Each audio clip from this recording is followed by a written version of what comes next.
Al балалар, бүгінгі қазақ тілі сабағын бастайық. Ал қазір күн ұқсап тұрмыз, күн шуағы әдісі бойынша тұрмыз. Ал күн шуағы әдісі бойынша 3 топқа бөлінейік.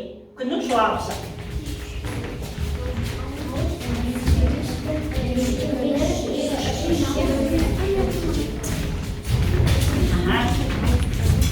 Ал бөлініп отыра қалай.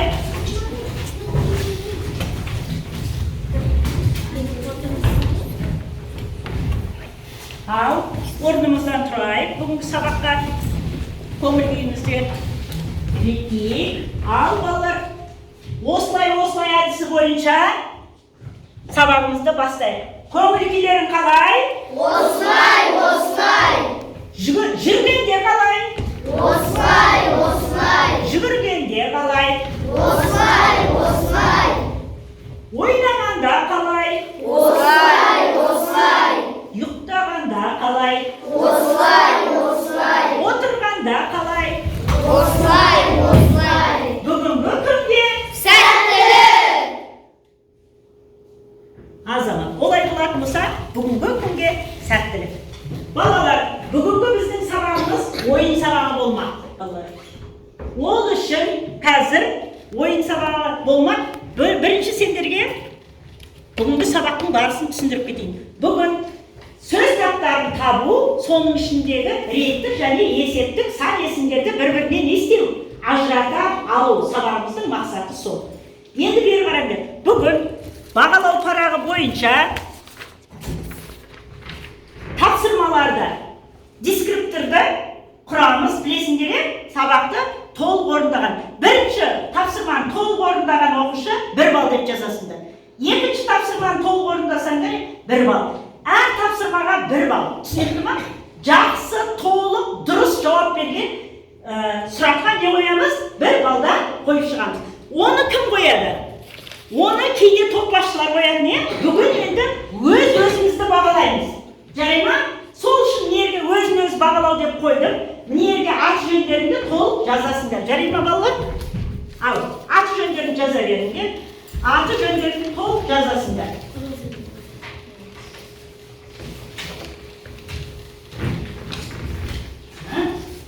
Аты жөндеріңді толық жазасыңдар. Ал олай болатын болса, балалар, бүгінгі сабағымыздың мақсаты түсінікті ма? Түсінікті болатын болса, онда қазір үй жұмысына не берілді? Кім айтады? Ал, құралай айта ғой. Ал анықтамаларды қайталап келу екен. Сабаққа бүгін дайынбыз ба? Ал, біз осығанға дейін қандай тарауды өтіп жатырмыз? Сөз таптары. Ал енді олай болатын болса, зат есім дегеніміз не? Ал, бастарды жүр. Заттың атын білдіретін сөздерді зат есім дейміз. Зат есімге кімне, кімден, не деген сұрақтар қойылады. Ал, Данияр айта ғой. Заттың атын білдіретін сөзді зат есім дейміз. Зат есімге кімне, кімден, не деген сұрақтар қойылады. Зат есімді білдік па, балалар? Олай болатын болса, екінші. Сын есім дегеніміз не? Ал, аягөз айта ғой. Заттың түрін, түсін, сапасын білдіретін сөзді сын есім дейміз. Сын есімге қандай, қай деген сұрақтар қойылады. Құралай айтты, ал Аянат айта ғой. Заттың сынын, түсін, түрін білдіретін сөздерді сын есім дейміз. Сын есімге қандай, қай деген сұрақтар қойылады. Азамат, дұрыс па, балалар? Ал, олай болатын болса, етістік дегеніміз Гүлнұр айта ғой. Заттың қимылын, іс-әрекетін білдіретін сөзі етістік деп атаймыз. Етістікке не істеді, не қылды, қайтты деген сұрақтар қойылады. Ал, тағым айта. Заттың іс-қимылын білдіретін сөзді етістік дейміз. Етістікке не істеді, не қылды, қайтты деген сұрақтар қойылады. Ал, тағым айта. Заттың іс-қимылын, іс-әрекетін білдіретін сөздерді етістік дейміз. Етістікке не істеді, не қылды, қайтты деген сұрақтар қойылады. Ал, сан есім дегеніміз не? Ал, Нұр айта ғой. Заттың мөлшерін, санын білдіретін сөзді сан есім дейміз. Сан есімге қанша, неше деген сұрақтар қойылады. Азамат, тағым айтады. Тағым, ал, Айнас. Заттың санын, ретін, мөлшерін білдіретін сөз сан есімге қанша нешінші деген сұрақтар қойылады. Азамат. Ал балалар, олай болатын болса, біз сөз таптарын есімізге түсірдік па? Түсірдік. Олай болатын болса, қазір осы топта отырған бойымызша бір ойын ойнап тастайық, жарай ма? Бірінші топ. Ал ашып бәрі топта талқылай бердік. Екінші топ. Ал топқа жиналыңдар. Үшінші топ. Келмеге жиналып тапсырманы орындаңдар. Тапсырманы орындай береміз.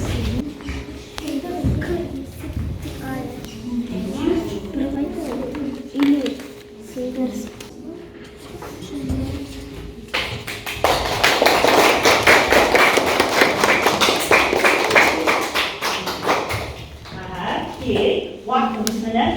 Vakti vardır.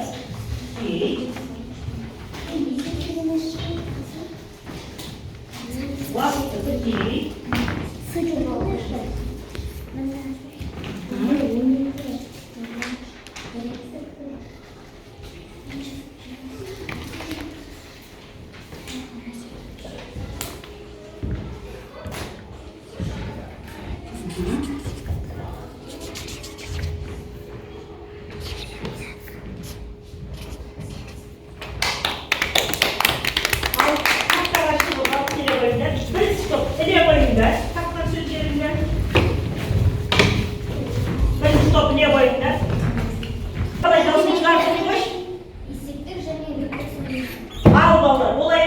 Бүгінгі тақырыбымыз қандай екен? Бүгін есептік және реттік сан есімнің 3-ші тақырыбын естіп жатыр екенбіз, өтіп жатырмыз. Енді есептік және реттік сан есімнің анықтамасын кім айтып жібереді? Бастай барайыныз. Сан есім есептік және реттік болып екіге бөлінеді. Қанша неше сұрақтарына жауап беретін сан есімдерді есептік сан есім деп атаймыз. Мысалы 5, 6, 7. Нешінші сұрағына жауап беретін сан есімді реттік сан есім деп атаймыз. Мысалы 5, 6, 7. Реттік сан есім есептік сан есімге нышы жұрнақтары жалғаны арқылы жасалады. Мен айтайын. Кім айтады? Ал дауыс айта ғой. Сан есім есептік және реттік болып екіге бөлінеді. Қанша неше сұрақтарына жауап беретін сан есімді есептік сан есім дейміз. 5, 6, 7. Нешінші сұрағына жауап беретін сан есімді реттік сан есім дейді. Мысалы 5, 6, 7. Реттік сан есім есептік сан есімге жұрнақтары жалғану арқылы жасалады. Тарқым айтады. Ал туралы айта ғой. Сан есім есептік және реттік болып екіге бөлінеді. Қанша неше сұрағына жауап беретін сан есімді есептік сан есім деп атаймыз. Мысалы 6, 7, 8. Нешінші сұрағына жауап беретін сан есімді реттік сан есім деп атайды. Мысалы 5, 6, 7. Реттік сан есім есептік сан есімге нышы деген жұрнақтары жалғану арқылы жасалады. Азамат. Және реттік болып екіге бөлінеді. Қанша неше сұрағына жауап беретін сан есімді есептік сан есім дейміз. Нешінші сұрағына жауап беретін сан есімді реттік сан есім дейміз. Мысалы 6, 7. Реттік сан есімге жұрнақтары жұрнақтары нышы деген жұрнақтар жалғану арқылы жасалады. Азамат. Ал олай болатын болса балалар, міне анықтаманы барлығымыз естен шықтық. Айтып, есімізге түсті ма? Егер есімізге түсетін болса, олай болатын болса, біз енді бір ойын ойнайық. Бүгінгі сабақ балалар сендерге айттым ғой, бүгін ойын сабақ деп. Енді мен білемін әдісі бойынша қазір жеке жұмыс жасайық. Қазір анықтама айтып жатырмыз ғой. Енді соны нақты кім қаншалықты білген білу үшін қазір жеке тапсырма беремін. Міне енді сұрақтар бар. Неше, нешеу, нешінші деген. Әрқайсысына 2-ден немесе 3-ден мысал жазамыз, сол жетеді. Жарай ма?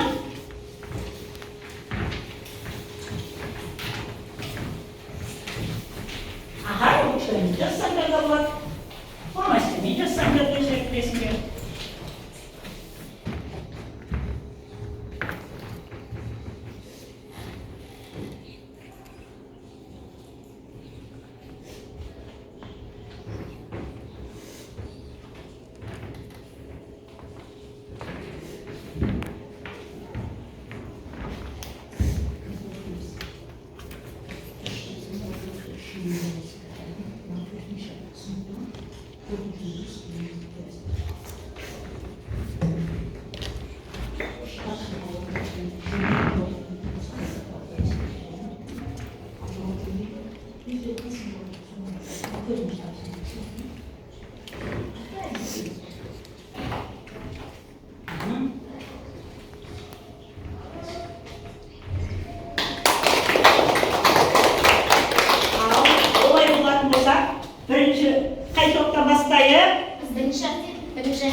неше, бір, екі, неше, екеу, төртеу, нешінші, алтыншы, жетінші. Дұрыс па балалар? Дұрыс. Келесі. Ал, құралай. Неше, тоғыз, сегіз, он, нешеу, алтау, бесеу, жетеу, нешінші, тоғызыншы, оныншы. Дұрыс па балалар? Дұрыс. Қателерін қарап отыр, өйткені мына топты сендердің топтағылар бағалайды ғой. Сол үшін бір-бірімізді тыңдап отырамыз. Ал Аяна. Неше, бес, жеті, бір. Неше, бесеу, жетеу, біреу. Нешінші, бесінші, жетінші, бірінші. Бастайық. Неше, алты, бір, он. Нешеу, біреу, үшеу, бесеу. Нешінші, сегізінші, жетінші. Неше, бір, екі, үш. Неше, алтау, жетеу. Нешінші, сегізінші, алтыншы. Азамат, алыр. Неше, бір, екі. Нешеу, жетеу, алтау, екеу. Нешінші, алтыншы, жетінші, сегізінші. Дұрыс па балалар? Иә. Дұрыс. Ал Ескендір. Неше, алты, жеті, сегіз. Нешеу, алтау, жетеу, бесеу. Нешінші, бесінші, алтыншы, жетінші. Неше, бір, алты, тоғыз, нешеу, бесеу, екеу, үшеу, нешінші, бірінші, үшінші. Дұрыс па балалар? Дұрыс. Ал Наурыз. Неше, алты, жеті. Нешеу, бесеу, алтау, жетеу. Нешінші, бірінші, екінші, үшінші. Ал Аягөз. Неше, бес, алты, тоғыз. Нешеу, жетеу, бесеу. Нешінші, тоғызыншы, екінші. Сан есімдердің сұрақтарына толық жауап бердік па? Иә. Бермедік па? Қате оқыған оқушы болды ма? Жоқ. Ал олай болатын болса, дұрыс жауаптарға жаңа дискриптор бойынша не деп айттық? Бір балда не істейміз? Қоямыз. Қазір оқулығымызды ашамыз. 114-ші қоңырауды ашамыз. 114-ші қоңырауды ашамыз. 47-ші шартыға қарайып, 1 минут көзбен оқиық. Орта тұрса не болады, орта тұрса. 1 минут көзбен оқиық.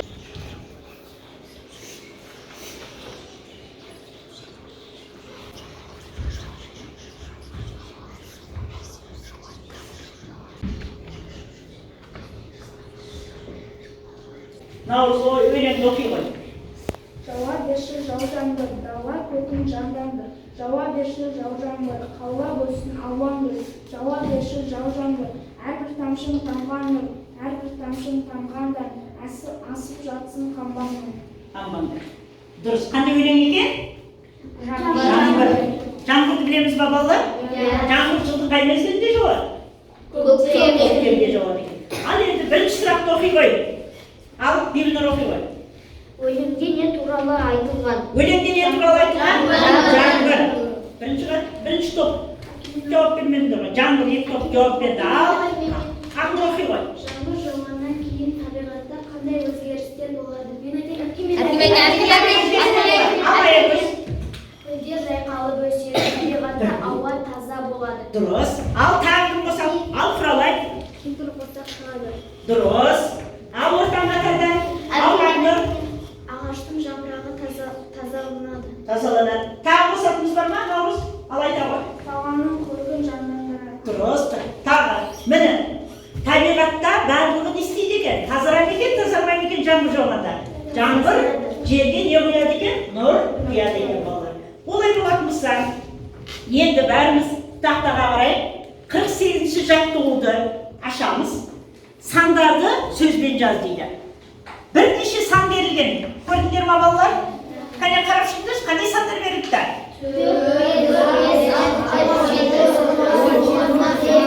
Ал енді балалар қарашы, бұлар қандай сан есімге жатыр? Реттік па, есептік па? Есептік. Олай болатын болса, бірінші топ бір таңбалы сандарды жазыңдар. Екінші топ толық ондықтарды жазыңдар. Екінші топ, үшінші топ екі таңбалы сандарды не істейсіңдер? Жазамыз. Дәптерді ашыңдар, көркем етіп жазамыз.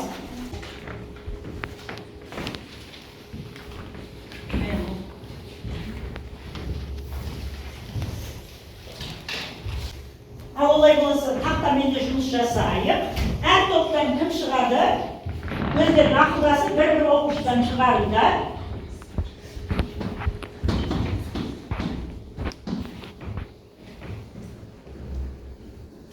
Бірінші top çığa oyunda bireyi. Özleri topta akıldasınlar da sodan bir oluşunu çıkartıp durumda. Göreyim mi?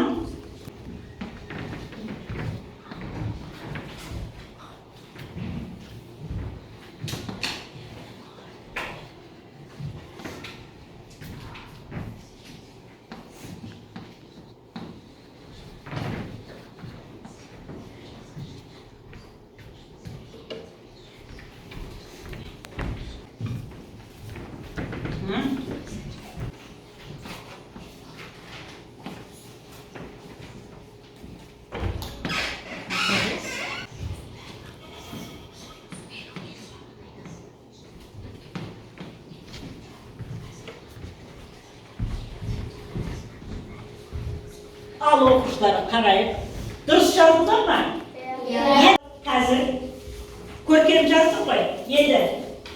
Kelesi çattığa karayıp. 7. çattığa karayışı. Okudaşı balıktan. İşlerden okudan, sinirlerin toplarını akılasın.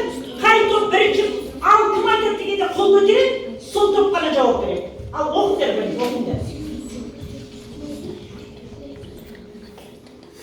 Okuyunuz. Al berilgen aynaz okuymuş. Өз төртіңізге тиісті әріптерді қойып жасырмалы сөзді тап. Сол сөз неше әріптен тұрғанын айт. Неше әріптен тұратынын айтты. Ал топтар мен табылдардағы неше әріптен тұратынын айтамыз.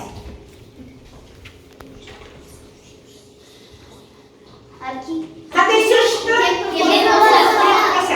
Қанша саннан тұрады екен? 11.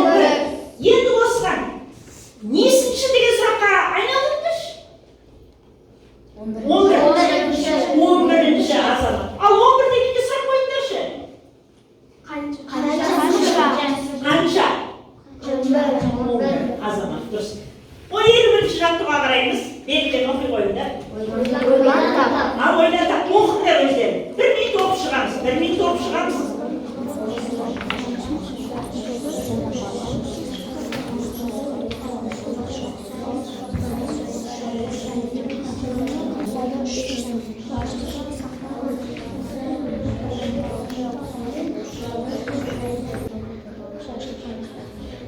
Al бұл тоқтайық балалар. Ал наурыз оқи қой. ойлан тап. Даусын шығарып оқи қой. Балықшылар қатар отыр, қармақтарын салып отыр. Балықшы әшім хан, ұстады 3 сазан.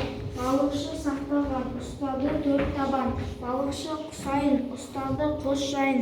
Өзеннен қанша балықты, ағалар аулап алыпты. 9.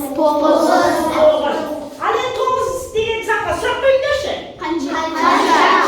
9 азамат. 9 балықтар қаяқта жүреді екен? Балық аулайтын адамды кім деп айтады екен біз?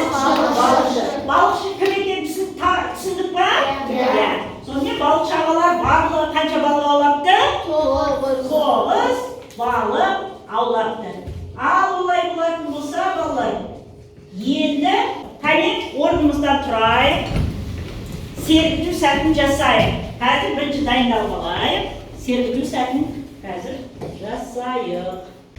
Шалы саусақ бітті де, ұстай алмас жіпті де, 2 саусақ бірікті, ине қолға ілікті, 3 саусағым орамды, жүгіртемін қаламды, өнерлеген 10 саусақ, қала салсақ, жол салсақ.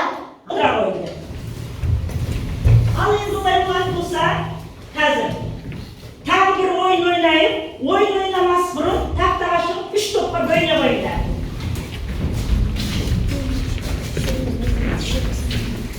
Үш топқа бөліне қойыңдар. Астай.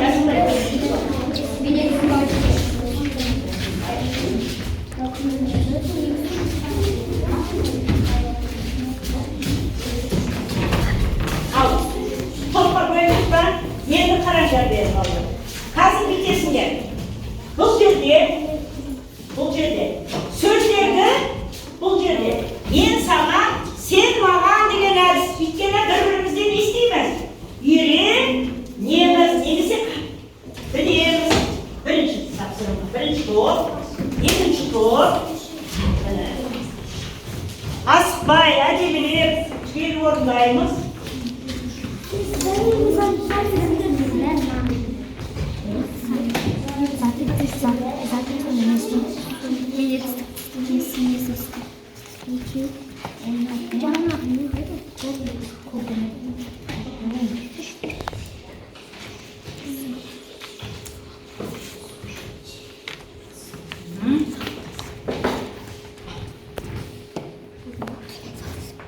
Bu жерде нақты дұрыс орындағанда бір бал аласыздар ол. Бағалауды ұмытпайсыз артынан. Аспайсың, аспай орындайсың. Бақ, жеде.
Mine toplucumuzda top başlıkları çıra koyarız.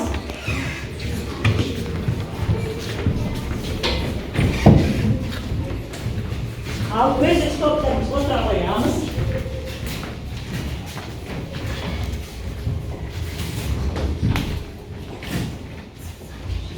Al birinci top, birinci bitsin yere al bastay koyun.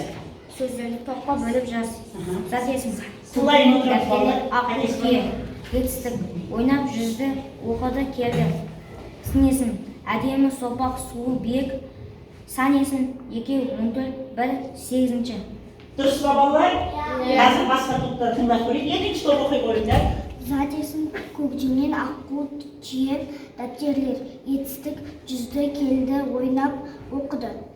Сын есім әдемі сұлу биік сопақ. Сан есім 2 14 1 8. Aha, dürüst babalar. Zatesim аққу көкденен дәптерлер түйіп етістік ойнап жүзді оқыды келді. Сын есім биік, сопақ, әдемі, сұлу. Сан есім 1 8 2 14. Azama. Енді қарасаңдар, сан есімде 8-ші және 1 14 деген сандар тұр. Қандай айырмашылық бар балалар? Сандарда? Қандай айырмашылық бар? Нұржігіт? Біреуі нешінші, нешінші, Дұрыс. Жоқ, атын айтайық. Қандай сан есімде? Жаңа айттық қой, сан есімнің жаңа дұрыс, есептік және реттік сан есім. Реттік сан есімі қайсы екен осының ішіндегі? 8-ші. Дұрыс, Азамат. Орнына не қойыңдар? Азамат. Дұрыс тапты ма балалар? Ал олда бір-бірімізге не жасап қоямыз? Ал топтық жұмыстың бағасын естеп қоямыз. Өзін-өз бағалауды ұмытпаңдар. Өзін-өз бағалауды ұмытпаңдар.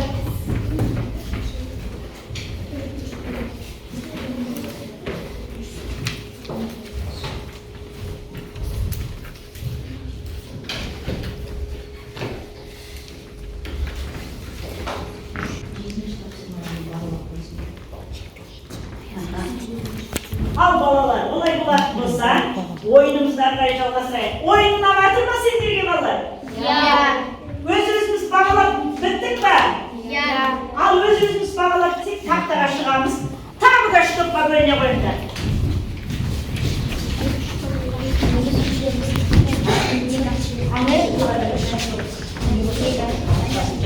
Çok Başkalarının bölümüne koyma.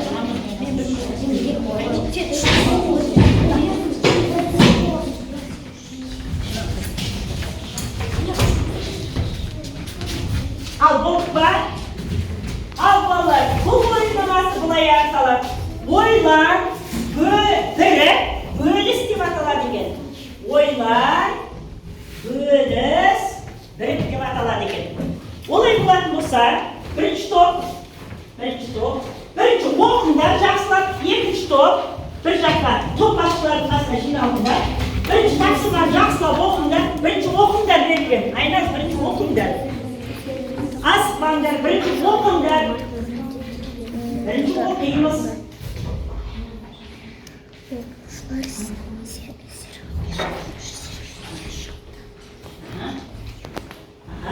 Оқимыз. Көмектесеміз, бәріміз топтық жұмыс қылғаннан бірмен уақытты қойдық.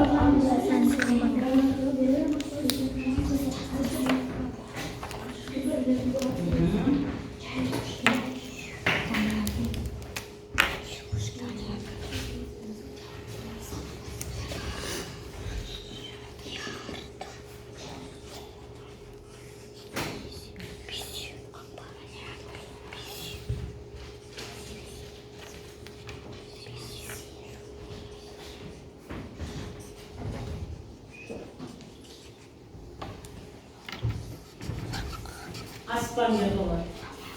Vakitte koyup koydum. Bunda da tapsırmanı muhiyat orundayız. Söyleyip kuramız, söyleyip salarımız. 3 tapsırmanı orundasak ana toluk bir bal alamız. Sınıf babalar, diskretleri, liseleri hoşlayıkım.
Al toplaştıracağımız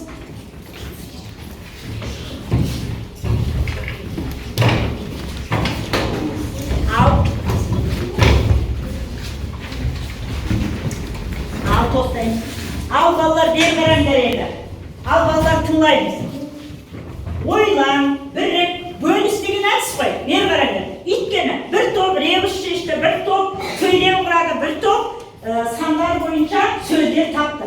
Енді бізге тапсырма түсініксіз. Сол үшін әр топ бірінші сұрағын не істейсіңдер? Сұрағын оқисыңдар. Сендер не істеп отырасыңдар балалар? Мұқият тыңдап отырамыз. Дұрыс емес екеніне қарап отырамыз. Сосын толық жауап беретін болса, не істейміз? Қошемет жасаймыз. Түсінікті ма? Ал болды балалар. Ал бірінші топ оқи қойыңдар. Тірек сөздер бойынша серуенде тақырыбына әңгіме құра сурет сал. Қандай тақырыпта? Серуенде. Тыңдадық па балалар? Оқушылар серуенге шықты. Олар 12 құс ұстап алды. Оларға бір құс қызық болды. Оқушылар ол құсты ұнатып қалды. Суретінде салып не? Тапсырма толық орындалды ма балалар? Онда не істейміз? Ал, келесі. Ребусты шешуіндегі сөзді қатыстырып сөйлем құра, сурет сал. Шешуі бесеу. Даниярдың алмасы бесеу. Алманың суретін сап де. Дұрыс па балалар? Бесеу деген сөйлем құрады ма? Ал. Құрамында сан есімі бар сөздерді сөзбен жазып бір сөзге сөйлем құра, сурет сал. Алтыбақан, түбір, дербек, тоғызқұмалақ, лақ, саны, кекілік, жетік. Біз наурызда алтыбақан тектік. Алтыбақанның суретін салып де балалар. Мәне дұрыс. Наурызда ұлттық ойынның түрін ойнайды екенбіз. Ал болса азамат 3 топ тапсырып қоя қойыңдар. Азамат 3 топқа да не жасаймыз? Ал топқа қарасаңдар бағалай қойыңдар өздеріне. Бағалаймыз.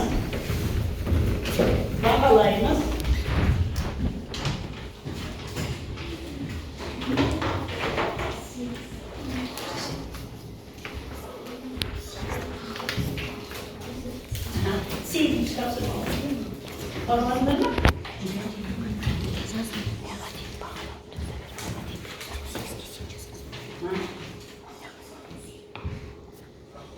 Ал балалар, өз-өзімізді бағалап бітсек, бері қараймыз, келесі тапсырманы орындауға дайындаламыз. Сетіге қойыңдар ма? Дұрыс. Ал. Келесі ойынымыз мынандай балалар. Кел ойнайық. Енді бұл жерде жұппен ойнаймыз. Түсінікті ма? Екі жұппен ойнаймыз. Мына яқта бесеу, мына яқта бесеу. Құралай сен айғаның астына келе ғой. Сонда жұп боламыз бәріміз. Бірінші тапсырманы не істеп аламыз балалар? Оқып аламыз, түсініп алып, жұппен жұмыс жасайық. Ал аша қойды.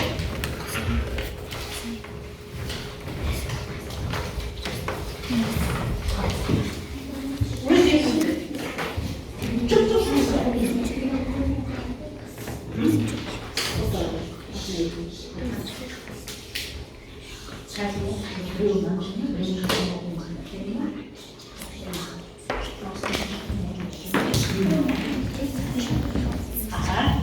Орындаймыз, мінімен уақытты қойды балалар. Мұнда да толық орындағанға бір бал қоямыз.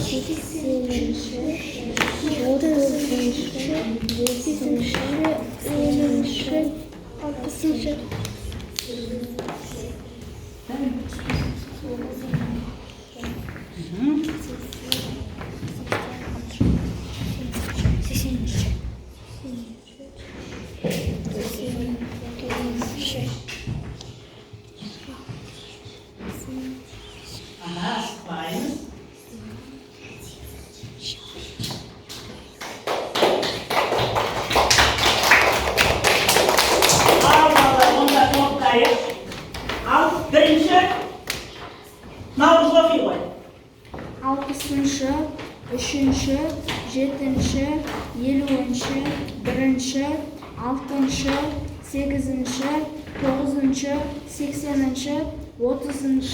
5-ші, 10-ші.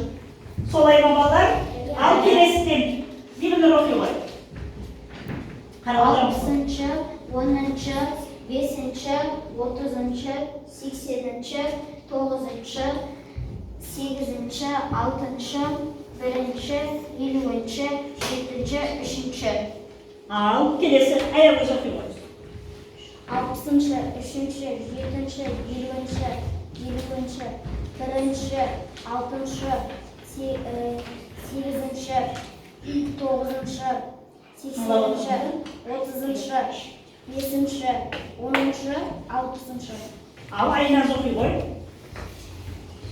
60-шы, 3-ші, 7-ші, 20-ші, 1-ші, 6-ші, 8-ші, 9-ші, 80-ші, 30-ші, 5-ші, 10-ші. 10'şı. Al, nöşünü tokuyu koy. 6-шы, 10-ші, 5-ші, 9-ші, 80-ші, 9-ші, 8-ші, 6-ші, 1-ші, 20-ші, 7-ші, 3-ші. Al, praga yok koy. 10-шы, 8-ші, 30-ші, 80-ші, 9-ші, Karab oturmuş ayağın. 6-шы, 1-ші, 20-ші, 7-ші, 3-ші, 60-ші. Dürüst babalar. Al, ağnır okuyu koy. 6-шы, 3-ші, 7-ші, 20-ші, 1-ші, 6-ші, 8-ші, 9-ші, 80-ші, 30-ші, 5-ші, 10-ші. Azama. Qanday жалғадыңдар? Enşi деген қосымшаларды не істеді? Қостық. Сөйтіп, сандарды таптық па, таппадық па? Қалай қойыңдар? Дұрыс па бәрімізге? Ал онда бағалайық, өз-өзімізді бағалап қойыңдар, азаматсыңдар. Өте дұрыс орындадыңдар.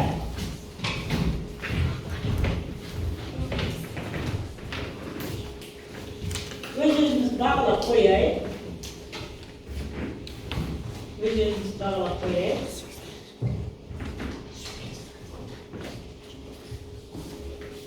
Бағалап бітсек, оқулықты ашамыз балалар. Үйге 49-шы жаттығуды белгілеп алайық.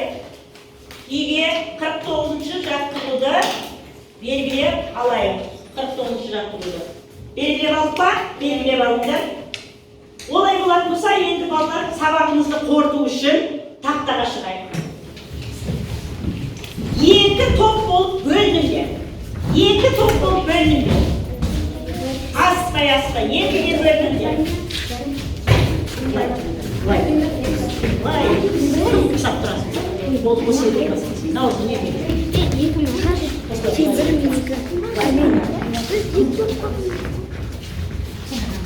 Тұрамыз. Қолыңыз.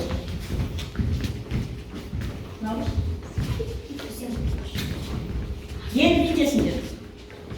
Қазір мынандай ойын ойнаймыз. Оқып жүрші кәне айнасы. Нене сұрақ сенен жауап әдісі. Міне, сендер қай топсыңдар? Бірінші топ, сендер? Қазір бірінші топ, екінші топқа сұрақ қойын, екінші топ, бірінші топқа не қоясыңдар? Сұрақ қоясыңдар. 2 топ ала қойыңдар. Бар топтарына отырып жазыңдар. Бірінші сұрақ жазыңдар. Бар орындарына жаза қойыңдар. Сұрақ оқи алу үшін әріптеріңді әдемілеп нақты жаза қойыңдар. Бәрін алдыңдар ма?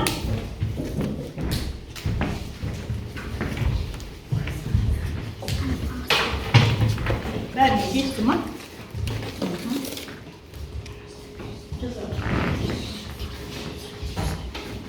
Жасапыңдар.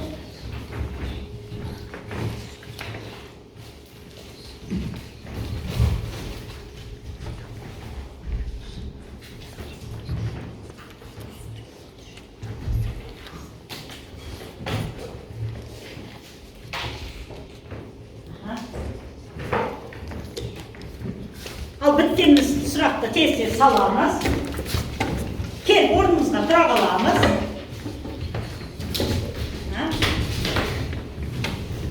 Сұрақтарын сала қойыңдар.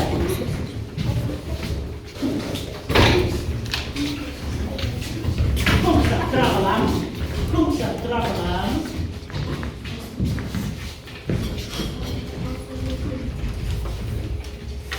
Қоңсақ тұра қаламыз.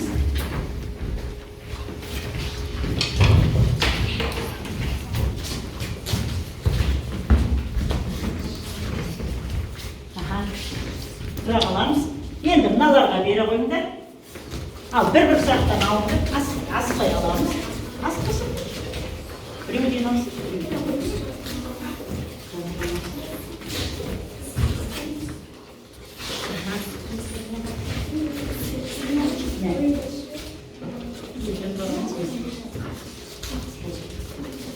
Al bolsun. Al ballar. Ne diyorsa senin cevap әдісі бойынша Buna деген қайсы ұстабы? Сын есім. сын есім. Дұрыс па балалар?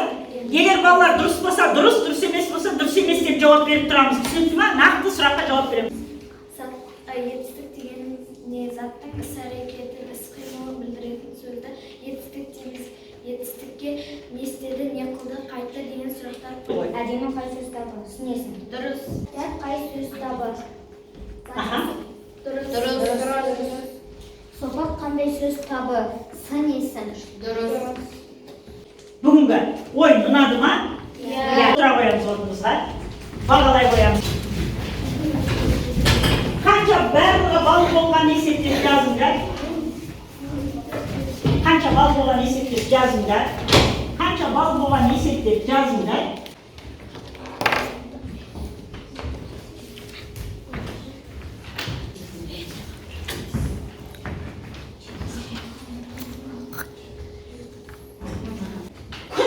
Бұл ойынына қарай, міне, бұл кері байланысы бүгінгі сабақ. Ал кері байланысқа апарып жапсыра қойыңдар. Бұлтты болса, жағымсыз болса, ұнамаса, бұлттың суретін апарып жапсырасыздар, ұнаса, күннің суретін апарып жапсыра қойыңдар.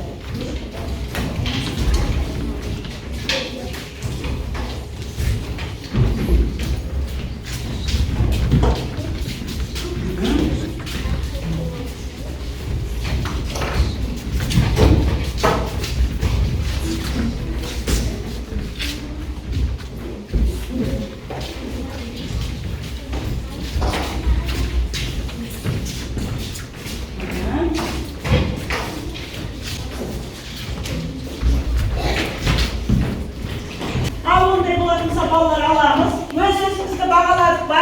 Иә. Ал қанша бал алғанын жылдам айтып өтеміз, жарай ма? Міне, өз-өзін бағалауды қазір не істейміз? Жалпы балымыз қанша бал шыққанын айтамыз. Аядан бастай қой. 10 бал, 6 бал, 9 бал, 7 бал, 10 бал. Айнас?